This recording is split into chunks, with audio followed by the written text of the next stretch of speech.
Okay, welcome everyone to the Thursday, September 18th, 2025 meeting of the Stores Mansfield Economic Development Commission.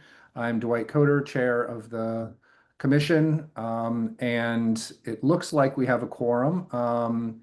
So I think we can proceed with our business. I think the first thing is to um, is it public comment first or approve the minutes? Public comment.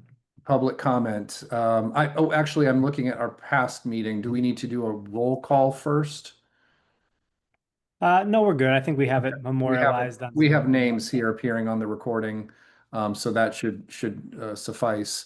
So I don't think we have any public comments. I haven't received any correspondence. Steve, nothing for you. So we will Correct. go ahead and move to the item three, which will be the approval of the minutes. I'm looking for the agenda.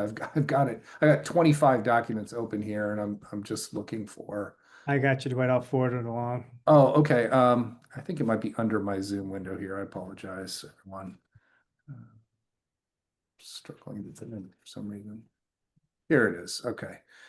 Yeah, so we'll approve the minutes. I don't know if you all had a chance to take a look at them. I did. Everything looked pretty good to me. Does anyone have any amendments to make to the minutes for our last meeting? We just need a motion and a second. I motion that we approve the minutes. Thank you, Kristen. And a second? I second. Lucy seconds. Is that a question or comment, Nancy, or just a vote to approve? No, it was just a vote to approve. My Okay. camera lags. There is a little lag on your camera, Nancy. I noticed Yeah. that last time as well. It's okay. I think we're hearing you at the right pace, but there is a little discrepancy there. Yeah. Okay, so without then, if there's no further comments on the minutes, could we just get a show of hands to approve the minutes? I'll go verbal, Dwight. I approve. Okay, sounds good. So that is a unanimous vote from the voting members. Now moving on to reports for this week. Steve, turn it over to you. All right. Thanks, Dwight. So big thing on our agenda or on our to-do list right now is preparations for the Celebrate Mansfield Festival, which is next Saturday. So not day after tomorrow, but a week from this Saturday, the 27th, 2 to 8 throughout the downtown. We have 80 booths. We're going to have 7 different acts on our main stage, the Yukon drum line, the EO drum line, a puppet pageant. Waldron Studios has an act. And then we have Ruby Left Step as our main act opener. And the main act is going to be All Night Boogie Band. So for those of you who made it to our summer concert series last year, they were one of the most popular acts we had last year. So we're very excited to have them back for this event as well. We have a I missed second. them live. I missed them live, but they are on Spotify, and I've been Yes. checking them out in the last couple of days. They're great. Yeah, should be a really good evening. Thanks for all your work on that. It's We have a great. second stage for all you who have kids or are kids at heart. The kids stage will be around the corner. Kidsville Cuckoo Review, which has been ever popular. Mansfield Academy of Dance will be doing a number of Valari's Martial Arts will be doing a performance. Bob Hale's Traveling Magic, and yeah, that should be great. And then new for this year, the big new thing we're doing this year is the Hops 44 Beer Garden. Which will be right across from CVS, and we're real excited about that. Nancy and Tyler have been doing yeoman's work in preparation for this, so it should be great. And Nancy, the new thing I have to tell you that you can tell Tyler hot off the press, Kathleen spoke to our sound engineer who's doing the sound for the festival, and he's going to have a separate circuit piping sound directly into the beer garden. That'll be adjustable so we can turn it up or turn it down, but people will be able to hear full audio in there as well. They won't be getting it bouncing off the buildings. So should be that's really excellent. Yeah, so we're excited for that. So please put it on your calendars next Saturday from 2 to 8. I'm sure we'll all be there. Yeah, it'll be great. So couple other things going on. I'm still working on the parking survey. We've been talking about that for a while. I've gotten 23 responses so far. So 23 of the businesses down here have responded, which at first I was a little bummed out that it wasn't more. But then looking at the respondents, it's the majority of the ones in the area of the downtown that we have the ability to change. So we include in the downtown stores, we include everything from Liberty Bank all the way to Moe's, and then all the way back to the pickleball courts, or even back to Eagleville Green. So there's a lot of property there that's not stuff that I have a lot of influence over. But it's nice to see the businesses that are in, kind of the new part of the downtown. Most of them have responded, and that I think is going to be helpful. So at this point, I'm chasing them down one by one just to try to get as many as we can. And then I'm going to share the results with everybody far and wide so we can try to come up with the best interpretation of the data on how we can improve the parking down here. But it's funny, I've been in the office most of today, and we're mid-semester, midweek, Thursday, and there's been parking on Wilbur Crossway all day. Plenty of open parking. So if you want to come downtown and you're afraid of the garage, there's plenty of parking for you. Mhm. A couple other things. Betsy Patterson Square, we've been looking to increase usage of this. So I want to get that story out there. If you have a group that you think would benefit from, or if you know of a group that you think would benefit from more exposure to the town, and they want to do a booth downtown, they have an activity they want to do, they want to just come and hang out and talk about what they do, we're looking to increase the usage of the square. So have them reach out, because anything we can do. I met with the Dean of Fine Arts, School of Fine Arts, trying to get any kind of local groups, any kind of student groups, any professors that want to play or busk or do whatever. We want to make that square just alive with music and performing arts. So we have just completed, as of like an hour ago, our third grand opening in the last 3 weeks. So we just welcomed Ledgebrook Massage to the downtown. They are right next to, used to be Universal Package. I think they just changed the name to Gen Z Package Store, but right next to Domino's on that side of the Stores Commons Plaza. Week and a half ago, we had the Nikki's Doghouse grand opening, and then the week before that, the Cut to the Chase grand opening in their new location. So thank you to those of you who were able to make it. I know Dwight was there today, and Kristen was there for the Nikki's one, which was fantastic. Great businesses, great people, and excited to have them in downtown stores. One of the things we've talked about for many years has been our connection to Connecticut Countryside, which was formerly the Four Town Initiative. And we're ramping those efforts back up. I had a meeting with them again today. So excited to see what new projects we tackle with that group. And we discussed a few new ideas kind of around the whole idea of this group was put together because these four towns are the towns that most people travel through on their way to get to Yukon. So you're traveling usually through Bolton, Coventry, Mansfield, or Bolton, Tolland, Mansfield, some combination of those towns to get here. And how can we use that for our collective economic benefit? How can we get that traffic to patronize our businesses, to go to the cool offerings we have in town, whether it's trail system or the lake or whatever that feature is that we want to highlight. And so that's going to be our new area of focus, is what other opportunities and avenues exist that we can use to kind of take best advantage of the traffic that Yukon's generating and bringing through our communities. And I think that's the short version of the staff update. Do we have, okay, in light of that, 4B is business updates, openings and closings. Do you have any word on the new pizza place that was in the poorhouse, or anything else that's opening or closing? I've heard that they're open. Haven't heard Oh, they're too much. open? Yep, they had their grand opening first week of September. Oh, I didn't think so. And I haven't heard a whole lot, which could be good or bad, depending upon who you ask. But excited to have another business opening in Mansfield. I think it just shows we're a great place to do business, and excited excited to see the additional activity, but I believe those are the ones that I'm aware of for now, unless anyone's seen anything driving around. I have not. I'm going to then move to 4C. I'm going to just step away from the computer here for just one moment. I have something going on upstairs and I'm home alone, so I'll be right back.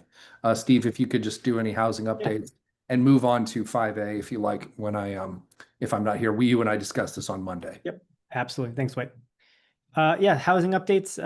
So since the last time we met, I believe the standard opened at Four Corners, so that's now open.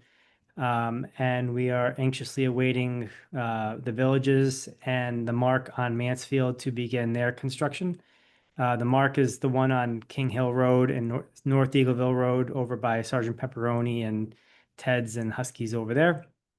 And then we know the Villages is the one right next to the standard. So not too much new news on the housing front. It's been a little quiet over the last couple of weeks for there, but yeah, all good so far.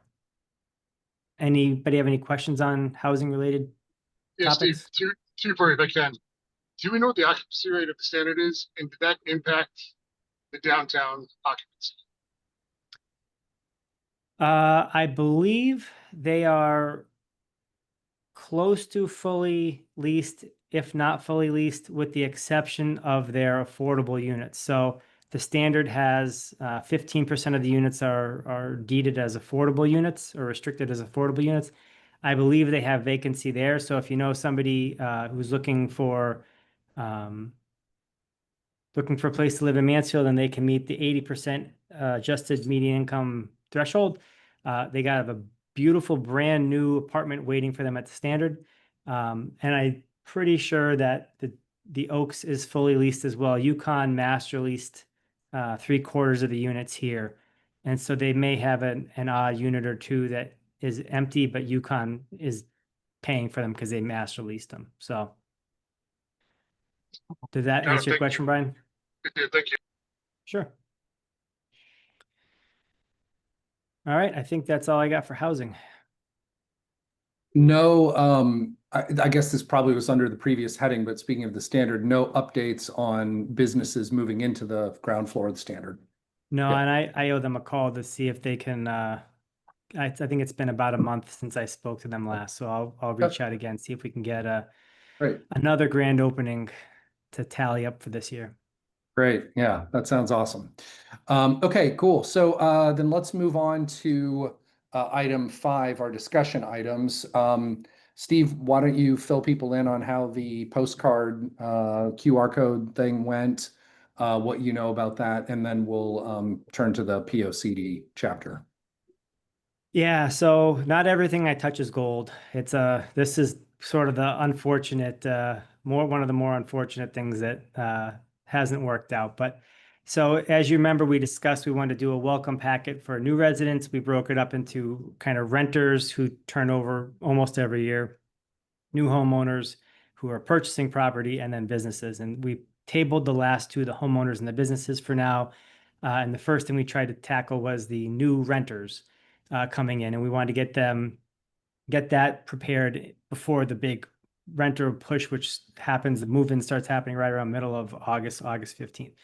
So Kathleen and Rosemary worked really, really hard on drafting this website or invigorating a website that we had already existed with a lot of information that new residents of our town might need about where you could register your dog, how to get a library card, what the parking policies are when it snows, all that kind of stuff. It's just general information about the town, a list of all the businesses, a list of the restaurants, that type of stuff.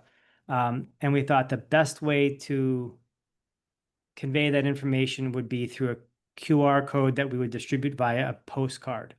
So we used to do an 8-page color brochure that we gave to just the residents of the Oaks. Each of those brochures was about $2, and we produced about 600 of them, and they went to each of the apartments.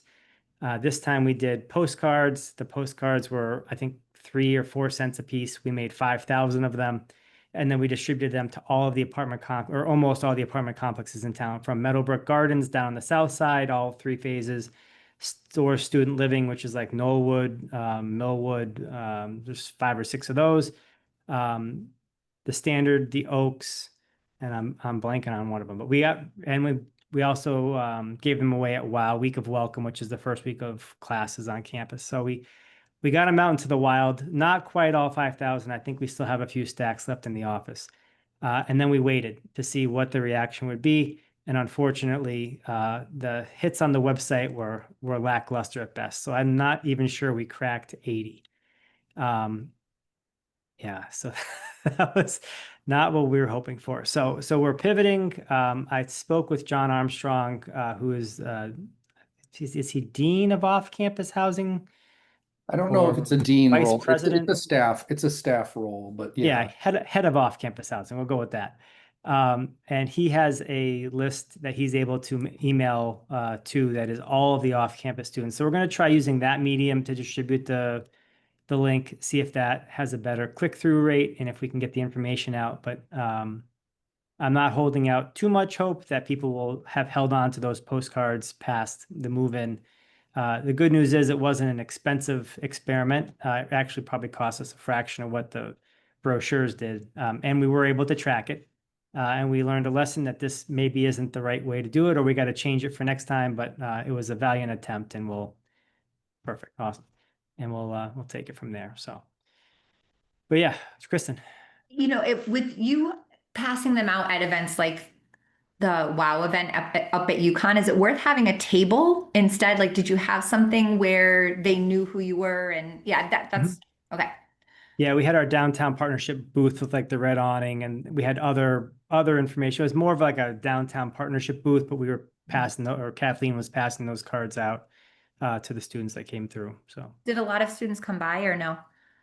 it was fairly steady all day. But I don't know that, I mean, we still have some left over, so we didn't hand out like a tremendous number, but I would say we're somewhere in that 3,500 ballpark. So it was, we got rid of most of them, and there's no time sensitive data on there. There's no dates. There's nothing that's going to expire. So we can continue to use these and just tweak the information on the website. So. Steve, a couple questions.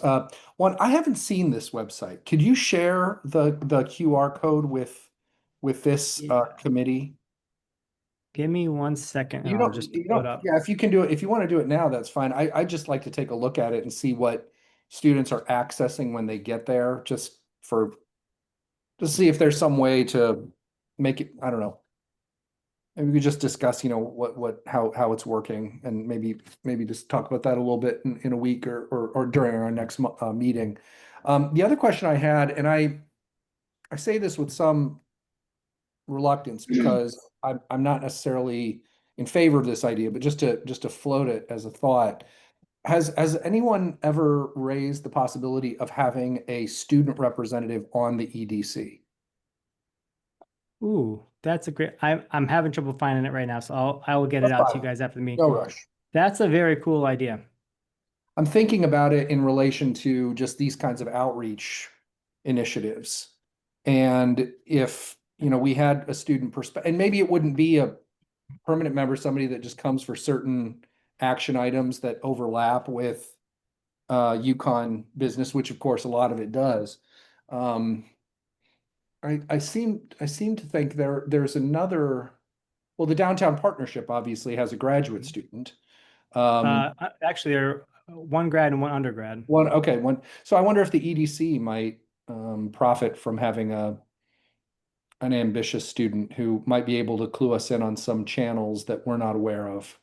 Yeah, let me check on how we might need to work that. But yeah, that's a really interesting idea. I like that. Good. Well, all is not lost. We'll keep working on it. I still think the underlying database is valuable for any of a number of reasons. And so having that that was the majority of the work. So obviously I know there's a lot of work that went into doing the postcards as well, but fortunately the outlay was not too substantial. So thanks for following up and looking at the data, and obviously that'll help us make future plans. Kristen? I was just trying to search for it to see what it would be under. Yeah. I'm interested, Steve, when you send the site, if I actually got to the right place based upon how I searched for it. And that's something too, like if something sticks in a student's head, because if they just throw away the brochure or the QR code, how do they get there? How do they remember that that's what it is? Like, what are the keywords to get there? Yep. So I'll be curious when you send it if I got to the right place or not. It's funny you mention that because they used to have the housing database about which properties could have 4 residents versus 3. And the slogan they had was 3 or 4, no more. And that's always how I found that database, was Googling that phrase. So maybe we need a cool Yeah. phrase like that. That's a great Well, idea. Yeah, that's a great I idea. searched new resident Mansfield and I couldn't find anything. I had to really Yep. dig. It kept Mhm. just bringing me to the main Mansfield site, and then I had to kind of find what I was looking for, but I don't know if I'm in the right spot or not. Sure. Yeah, that's a really awesome suggestion, Kristen. I mean, I think maybe, you know, if you can't turn it up, maybe just snap a picture of the postcard and email it Yeah. to the group. That'd be awesome. And I have to ask Kathleen how she did it. I know before the website was not a public facing website, so it was just one that you had to click the QR code to get to. Mhm. And I don't know if we tweaked that or not. It might be accessible off the main page, or you might have to use the QR code, because we were trying to. The first one was geared entirely towards Eastern and Yukon students. We tried to make this one a little bit broader. That's any renter, so that we didn't get any pushback like, oh, you're catering to the student population. But yeah, I will get that and email it out to the group. Yeah, something like store, like what we all joke around about, stores, or something like that. You Yeah. know, Yep. that could route to that would be really effective. I've got a better one. It should be free Yukon basketball tickets dot whatever. I like it. Great, That that will was drive good. traffic. Um, okay, cool. So moving on to some of the documents that Steve sent out. We have 2 versions of Chapter 6 for the Plan of Conservation and Development that the ECD has been tasked with reviewing. You'll recall 6 months or so ago we did a lightning review of the various projects in development, achieved, abandoned. And this, I take it, is kind of a synthesis of that information, Steve. Is that correct? The Yeah, long so version. And Steve has very, in very yeoman-like fashion, taken that very long document, over 20 pages, and distilled it down to a very usable 3.5 page document that I think is very effective. There are a couple of things that I'd like to see maybe added to that shorter version, but anyway, Steve, maybe you can just share with us the genesis of these documents and what they're going to be doing for us. yeah, 100%, absolutely. So FHI, which is the consultant the town hired to help with the POCD update, took all of the feedback that we gave them, that all the different groups and commissions and committees gave them, and then all the feedback they got from the public info sessions, and incorporated that into the updates for the POCD chapters. And so ours was chapter 6, and I think we also commented on it was either 8 or 9. Chapter 6 is the one we got back from them first, obviously. So when we get the next one, I'll pass that along as well. But this is the one that deals mainly with economic development. And as I was reading through it, it's great. It's very comprehensive. They did a wonderful job really explaining economic development and the history of Mansfield in there. But the Plan of Conservation and Development is sort of like the governing document or the guiding document that kind of enables our mission. And if you're trying to get other people to see your vision and your mission, I don't know that I had a very hard time reading 21 pages of it, and I'm getting paid to read it. So I don't know, there's a lot of other people that are going to want to read all 21 pages. And so it occurred to me, maybe we needed a slightly different format, and maybe we could tweak how we present this information. So they had a lot of citations and a lot of like data and a lot of historical references, which are all very important. I think it's great to have, but I don't know that a user is necessarily going to appreciate that as much as maybe we would. So I think what I was very curious was, or what I'm hoping to hear from you guys is, should we stick with the longer version? And we don't get to like pick what they're going to use. We just get to pick what kind of feedback we're presenting back to the consultants and to the Planning and Zoning Commission, and they make the choices. But is our feedback, hey, we love the long version because it's much more robust and it has a lot more data in it? Or do we want something that's a little bit easier to read through and get through because it's more user friendly?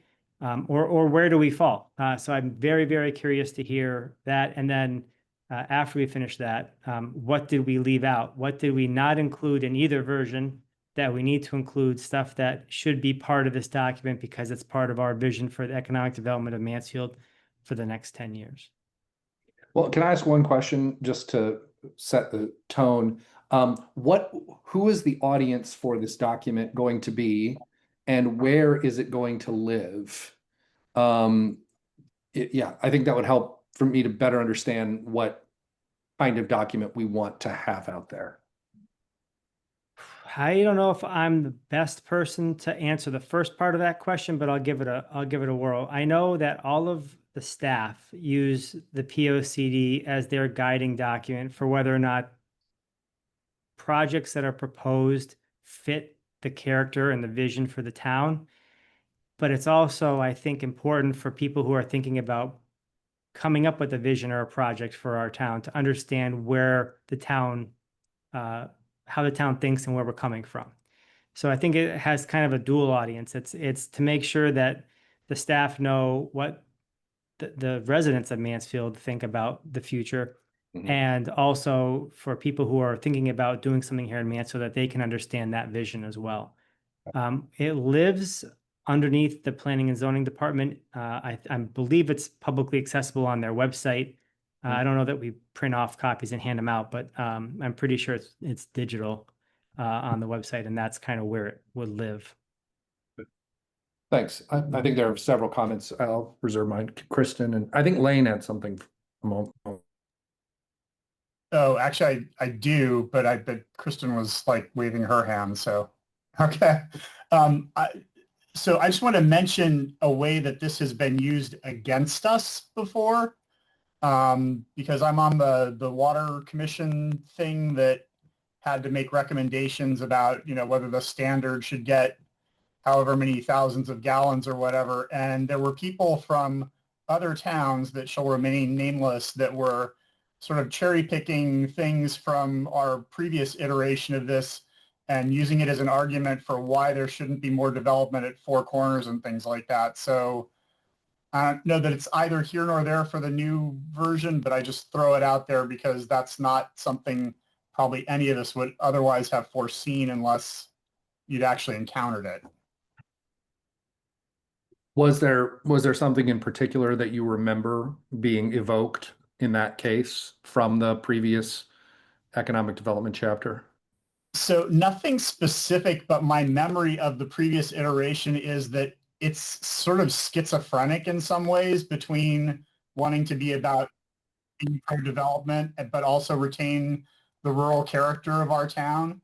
And so it was the retaining the rural character of our town parts that tended to be used against us. Thanks, Lane. Kristen, and then Valessa. Sure. So I've encountered this in a different way within my field and having these types of documents. And I think the hard part is if you don't have the comprehensive document for the town, then it does become an issue. You want the data, you want the citations, you want that formalized document. And what we've talked about is no one else uses the formalized document except the people at the Department of Public Health. That's the document I'm talking about. However, we are looking as a committee to make that document more user-friendly and more accessible to people that actually need the document in their everyday life. And so, as the other group that I'm a part of, what we're doing is doing similar to what you did, Steve, is outlining the important parts of the document. So that way, if someone in my field looked up the document, they would see the important points and then could find more specific information in the long document. Now, I don't know how that could be done, or if there could be kind of two versions, but it seems to me that most people want to read a 4-page document. However, the town needs the 20-page document. I agree with that. I see a lot of companies doing that too with their products. There'll be like a long version, and then there's like a one-page data sheet kind of thing. Yeah, I mean, it seems like you could embed a link to the longer version at the top of the shorter version. Valessa?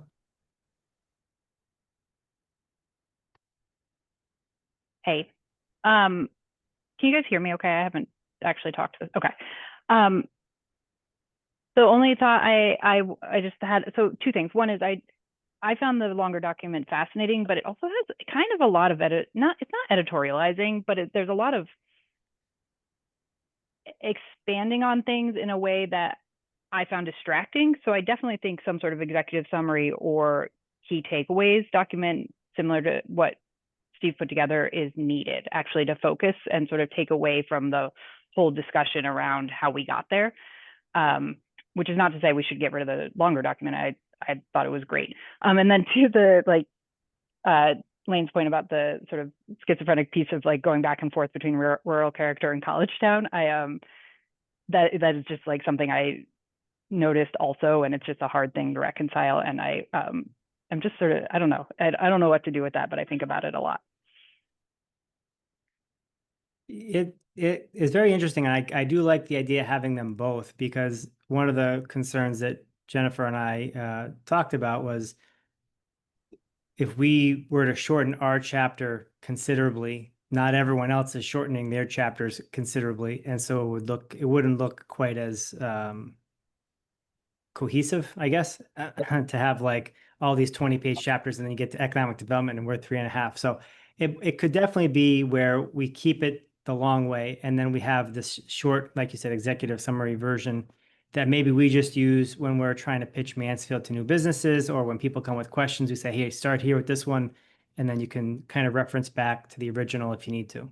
But I think you've really hit upon something here with the value of a digested form. And I wonder if it wouldn't make sense for all of the chapters to have something like this.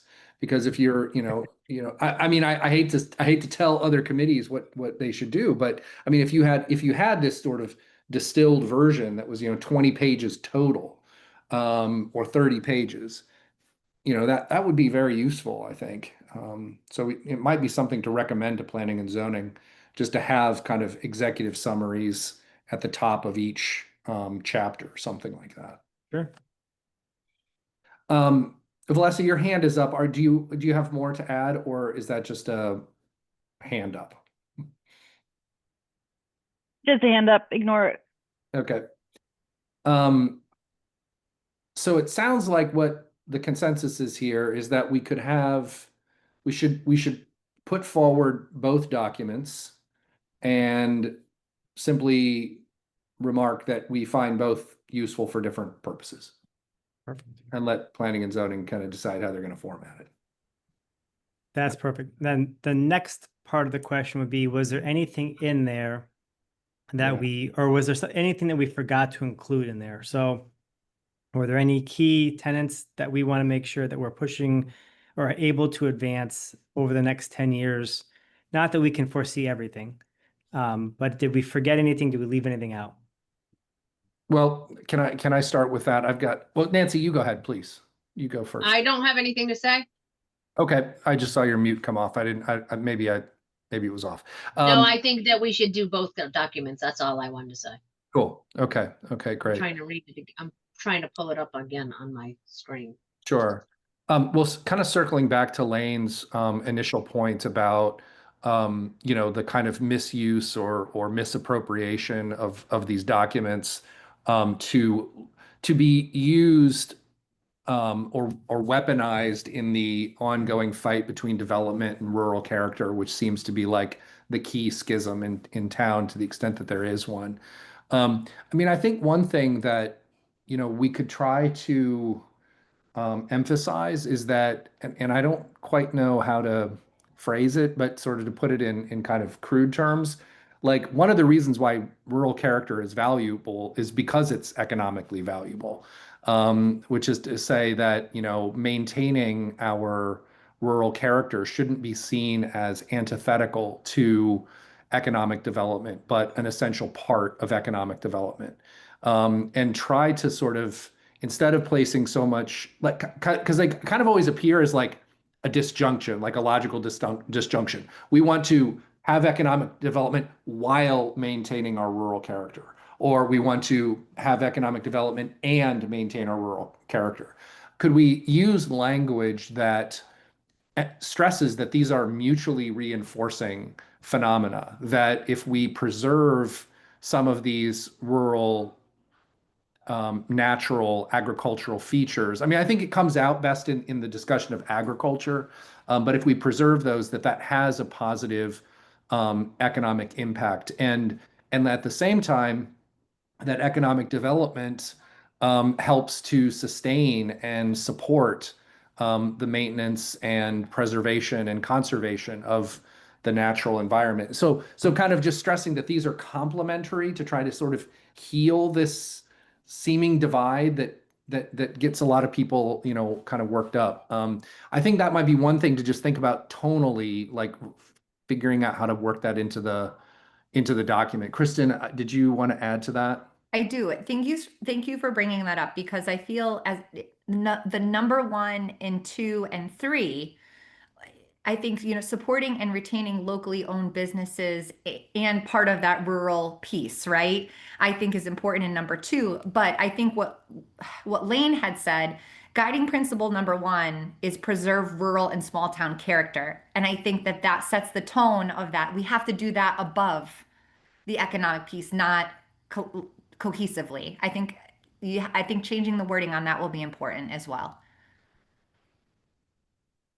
And maybe something along the lines of you can't have one without the other. Yeah, that's I think exactly. I think that would be really useful. Kristen, just to clarify, are you looking at Steve's version or the long version? Okay, Steve's sorry. version. All right. So, Yeah, but I think that's what most people will review Sure. is those 2 pieces, and that's where that is highlighted. And I think that's where those comments will come out, because they're going to pull really from Steve's. It's a lot harder to get it from the longer document. So. Yeah, totally agree with that. So maybe in that overview, we can sort of work that language a little bit, Steve. I'd be happy to take a stab at that a little bit, but I think you get the idea. Yeah, that'd be fantastic. And this is great. I've been scribbling notes furiously here, so this is very, very helpful. Are there any comments about, and by the way, I'm sorry, my children are bouncing on the floor upstairs like a couple of water buffaloes. Are there any comments about things that we would like to bring out more clearly in the streamlined version, or elements of the longer document that we'd like to see more fully integrated into the streamlined document, or things that just are missing altogether that we have found to be important and that the consultants maybe didn't identify as a big of an issue as maybe we think it is? And if you haven't read these with a fine-tooth comb, feel free to still throw out suggestions, and those will still be useful.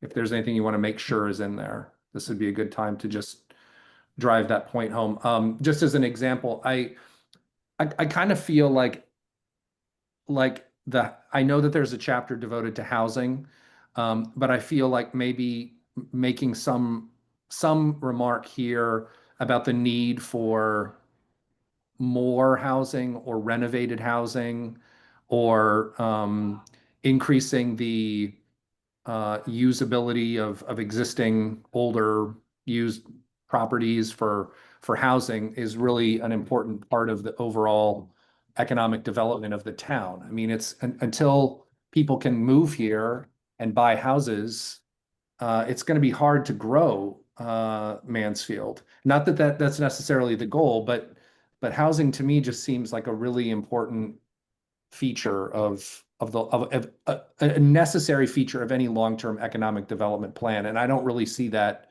mentioned here. Whether it should be or not, I leave to everyone else to decide.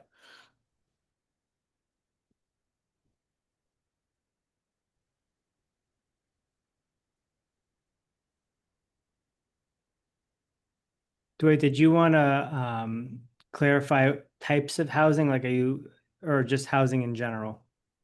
I mean, I think of particular importance is housing for is housing for families and young professionals that are not just rentals, affordable homes, home ownership as an ideal. We have a lot of young people moving into the area all the time with very um, high paying white collar jobs at the university, and there's no place for them to live. So they go somewhere else. They live in other towns. I think that's something needs to be factored in. So I don't know. I'm not doing, you're the realtor, Steve. You answer that question.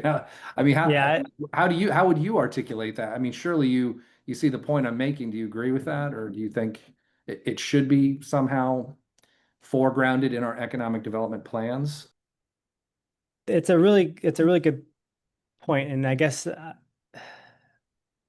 clearly we need more housing stock. I don't think, I mean, I'm entirely convinced that that's the case because you can't get a rental you can't get a rental that isn't outrageously expensive, especially relative to other towns nearby. So what that says to me is if Vernon and South Windsor and Manchester can build an apartment that is that they're renting for a lower price than here, part of the reason that our price is so much higher isn't because it costs a lot more money to drive 2x4s and concrete from Manchester to Mansfield. It's because there's just so much more demand for the housing here, and there's just not enough supply.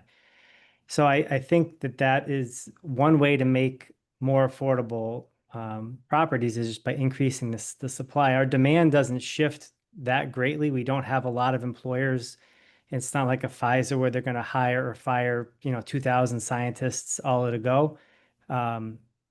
We need to be cognizant of UConn and their plans for growth in the future, because if they continue to grow the enrollment, we need to make sure that that's being matched with growth in the housing supply, because you can't bring more students in and not add more dorm rooms and expect prices to go down. They'll just continue to go up. So yeah, that's a really good point, and I'm kind of embarrassed I didn't notice that the first time going through it. Yeah. It's not in the longer document either. And I mean, again, I think it's partly because it's almost beyond the remit of this commission, but just to generally talk about economic development, I think it has a place here. And I'd be really curious for Nancy's take on this, because I've talked to a bunch of businesses, not so much over the last month or two, but more, back in April, May, June, who are saying they're having such a hard time finding employees to work around here because there just weren't that many of them. And I'm wondering if that is in part due to the cost of living locally. Yeah, I can't. I don't think it has to do with the cost of living. I think it has to do with people wanting to work. The people that basically are working at a restaurant or working in a kitchen are not the people that are going to be living in Mansfield for the most part. They're coming from out of town because they can't afford to live here. Right? I mean, we have apartments that opened up at the Standard that are $2,500, $3,000. It's more than my own mortgage. Right? I mean, it's probably more than most of our mortgages, and and beautiful. Yes. So yes, I am having a very difficult time finding people, but I also think that people don't want to work anymore. There's a lack of work ethic. They just show up when they want to show up. They show up late. It does. And what kind of consequence can I really give when I need that guy on the grill, especially next weekend? Right? My hands are tied. So basically, I'm, being held at gunpoint, oh yeah, well, you need me and I can do whatever I want. I don't really think that it has to do with housing. It's a really interesting point, and I hear where you're coming from entirely. I think that's part of the reason that the state and Mansfield are pushing for more affordable housing and housing at different levels of affordability. So it's not like there's one type of affordable housing. There's all sorts of different types, and the way that they sort of look at it is across the different percentages of affordable median income. So what might be an affordable rent in Mansfield is going to be very, very, very different than what's an affordable rent in Fairfield, because they're basing it on the median income, and then they do different percentages of that. So you're affordable once you hit 80% of very median income. And then there's different kinds of affordabilities that go down to 60%, 50%, 40%. And maybe that's a conversation we should have about trying to incentivize a certain subset of that affordable housing. Maybe we have plenty of affordable housing at 80% relative to the jobs in our area. Maybe we need more affordable housing that's at 40% of median income, because we can't find people to do those kind of jobs because they can't afford to be here because it's just too expensive. And I'll add one other thing, which is that, I mean, the thing about home ownership, right, is that when you own a house, you're in that community, and you have you've symbolically and literally made a long-term commitment to be in a place. Well, that person is going to have a vestedness in working their job and showing up on time and staying, you know, until their shift is over, in ways that go beyond what a renter does. You know, so there's, you know, vestedness is a feeling that drives responsible action. And when everyone's living in apartments that someone else owns, it's hard to feel vested in that same way. I'm not saying that affordable homeowners, you know, homes are going to solve the problem you're identifying, Nancy. I've talked to other business owners in the area that have similar complaints, and I don't think there's a magic bullet solution, but I think that, you know, people, when you have a mortgage, you know what's at stake there, and maybe the ethic improves when something like home ownership is a remote possibility.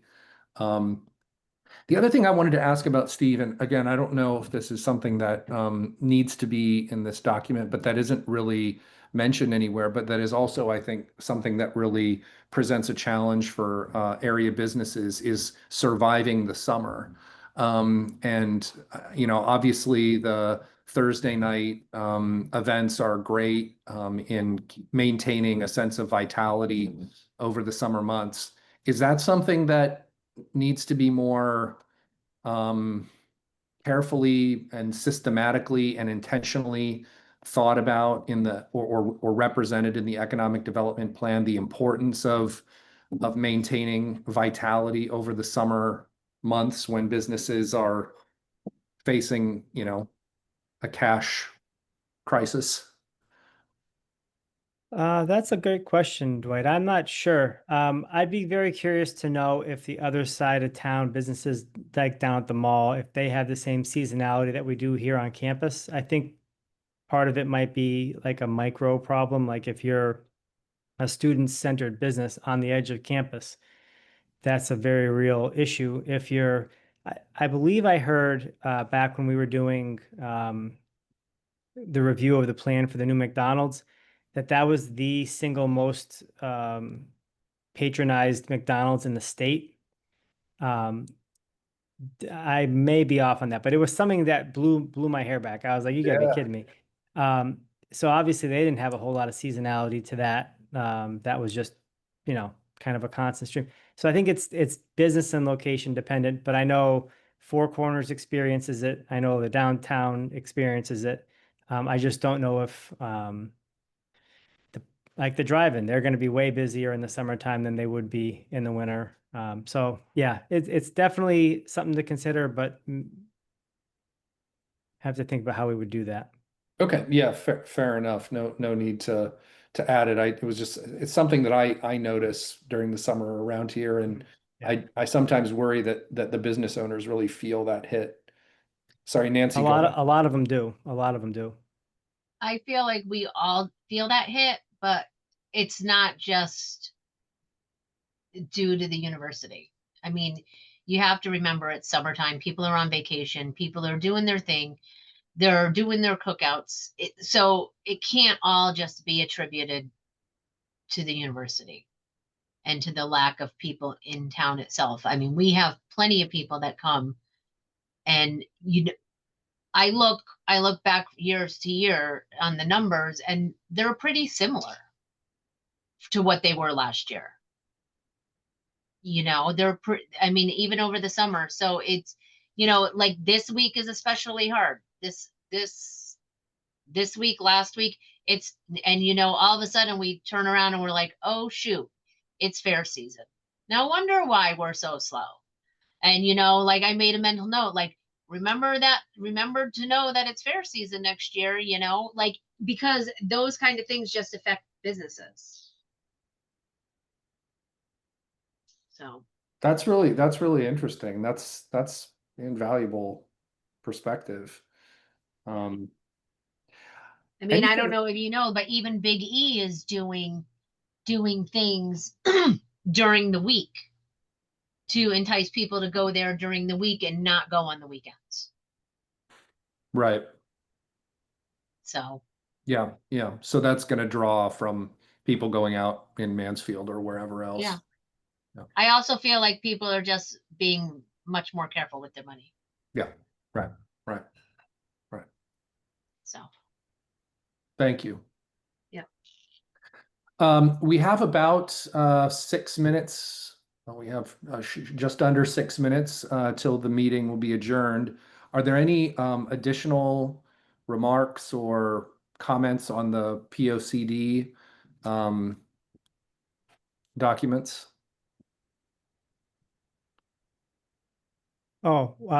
One thing that I wanted to bring up, Jennifer had mentioned, was adding in stuff about the creative economy. So maybe adding in some thoughts about art, music, crafting, culinary pursuits, that type of a thing. So we may, if that's something that you guys are agreeable to, may try to weave that in there as well. I love that. I think that's great. And I think Valessa, that is an active Valessa. That is an active hand. Okay. I like the creative economy idea, and also reading the report talking about light industry and then also the education levels of job seekers in Mansfield. And I should Google this before I say it out loud, but it just got me thinking about, we are, so my job, like I work in policy and I'm accessible to Boston, Hartford, and Albany. And there's actually like a fair amount of people in town who work in the policy sphere. And I don't know where that fits in, but it just struck me that like that is actually a niche for university partners. So I thought I'd put it out there. You're thinking in the sense of a sector of the economy that is represented in Mansfield and that could stand to grow as a result of that? Is that? Yeah, and I have no idea how you do that or how you define it, so that's why I said I should Google it first. But Yeah, it's a low tax burden, but we pay taxes. Sort of like it seems like a desirable sector. yeah, sure. Well, maybe if people have thoughts or edits or tweaks, if you want to just email them to me over the next week or two, I'll try to incorporate them as best I can. I don't know that we have a hard deadline on any of this kind of stuff. If we do, I'll be sure to send it out to the commission ahead of time. But this is absolutely fantastic feedback, and it'll definitely help as we kind of craft our response to Jennifer and the PZC Thanks. and set the course of the next 10 years. Steve, well, just out of curiosity, is this something that the Mansfield Downtown Partnership Board would look at as well and provide feedback on? Would that make, I mean, you're in a sense representing that group, but would that group of people have a reason to look at this document, do you think? They haven't been asked, and I think technically they're a 501c3 nonprofit that's distinct from the town, so they're intertwined but not a town department. So I think they could provide feedback if they wanted to, but I don't know that they have any interest in doing that. Okay, great. Then we'll move to I'm not sure what communications is on the agenda. We have a very diligent staff who combed through all of the publications that we received to compile all of the articles that mention Mansfield or any of our businesses. I didn't have time to scan all those into one document, so I will add those to the communications for next time. But it's nice to keep a running tally of all of the things that mention Mansfield in them. So nothing for tonight, but we'll keep it going for the future. Great. 7 future meetings and meeting topics. We have a minute if anyone wants to throw out suggestions, but remember also that if there is anything that you want to add to our agenda, something that you'd like to talk about that has relevancy to economic development, you can email Steve or you can email me. He and I meet and set the agenda on Mondays prior to our meeting, to the week prior to our meeting. And so there's infinite opportunity for that. I know one thing that I'm kind of eager to talk about, and I had a brief conversation earlier today with Aaron and Nicole. No, it doesn't matter, about doing grand reopenings for businesses. In other words, because we don't have enough grand openings to go to 3 times a week, I thought maybe what we could think about is some way to promote businesses in town with kind of special events along the lines of kind of like a grand reopening celebration or kind of a prop for businesses that may need to just get a little boost. So that's something I like to talk about, and I've got a couple of more specific thoughts. But if there's anything that you all would like to add to our agenda, just like I say, shout it out or drop us an email. If in the absence of any suggestions along those lines, I'll just remind you that the next meeting date is October 16th at 6 p.m. Same time, same bat channel. And we will then adjourn. Do we need to do a motion and all that sort of thing? Motion We to do, adjourn. but I think Kristen had a I'm hand up. sorry. Go ahead, Kristen. Oh, I'm sorry. I thought of something. So the Ledgebrook Condominium Association has a meeting tomorrow morning. Is there anything that should be mentioned or any information you want from them, I guess is the question. Celebrate Mansfield Festival. Mm-hmm. And I'd love to come down and chat with them at a future meeting if they'd be open to it. Okay. Thank you. Okay. Motion to adjourn. I'll make a motion to adjourn. Thank you, Valessa. A second. Second. Kristen seconds, and show of hands to adjourn. See you at Mansfield. See you at Celebrate Mansfield Festival. Thank you Thanks, all. everybody. Appreciate it. Time. Have a great evening. Thanks, Steve. Right. Good night.